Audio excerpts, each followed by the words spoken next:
నమస్తే మిత్రులారా, నేను మీ శ్రీనివాస్ చౌహాన్ అడ్వకేట్. మిత్రులారా, కోర్టు ద్వారా విడాకులు అయిపోయిన మరుక్షణమే రెండవ వివాహము చేసుకోవచ్చా, చేసుకోవడానికి అవకాశం ఉంటుందా?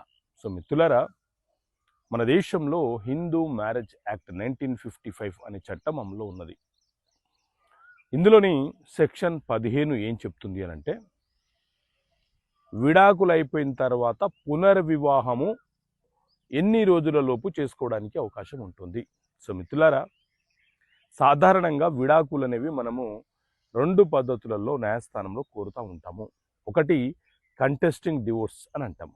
అంటే భాగస్వాములలో ఎవరైనా ఒక భాగస్వామి తన భాగస్వామి వేధిస్తున్నారు, లేకపోతే తాను చేసే చర్య ఈ రకంగా ఉంది అని చెప్పి ఏ ఒక్కరు మాత్రమే విడాకులు కావాలని కోరుతూ న్యాయస్థానంలో వేస్తే అది కంటెస్టింగ్ విడాకులు, కంటెస్టింగ్ డివోర్స్ అని పిలుస్తుంటాం.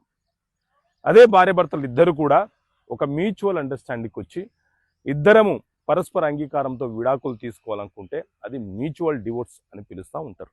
అయితే మ్యూచువల్గా కాకుండా ఎవరైనా ఒకరు మాత్రమే విడాకులు కావాలని న్యాయస్థానంలో కేసు ఫైల్ చేస్తే న్యాయస్థానము ఎక్స్పార్టీ ఆర్డర్ ఇచ్చినా, లేకపోతే విడాకుల కేసుని ట్రయల్ నిర్వహించి విచారణ జరిపి విడాకులు మంజూరు చేసిన తర్వాత అప్పీల్ చేసుకోవడానికి అవకాశం ఉందా లేదా? అప్పీల్ చేసుకోవడానికి అవకాశం ఉంటే 90 రోజుల సమయం ఉంటుంది. ఆ 90 రోజుల లోపు వివాహం చేసుకోవడానికి అవకాశం లేదు. 90 రోజులు దాటిన తర్వాత అప్పీల్ చేసుకునే కాలపరిమితి దాటిపోయింది కాబట్టి ఎవరైతే విడాకులు పొందారో ఆ వ్యక్తి, ఆ భాగస్వామి మరొక వివాహము చేసుకోవచ్చు. ఒకవేళ అప్పీల్ చేసినప్పటికీ అప్పీల్ కొట్టివేస్తే అప్పుడైనా సరే ఎవరైతే విడాకులు కోరుతూ కేసు ఫైల్ చేశారో, ఎవరికైతే విడాకులు వచ్చాయో వారు తిరిగి పునర్వివాహము చేసుకునే వెసులుబాటు ఉంటుంది.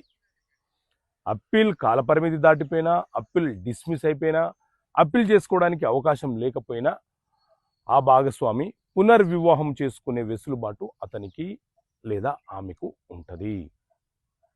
ఓకే మిత్రులారా, థ్యాంక్ యూ. జై హింద్.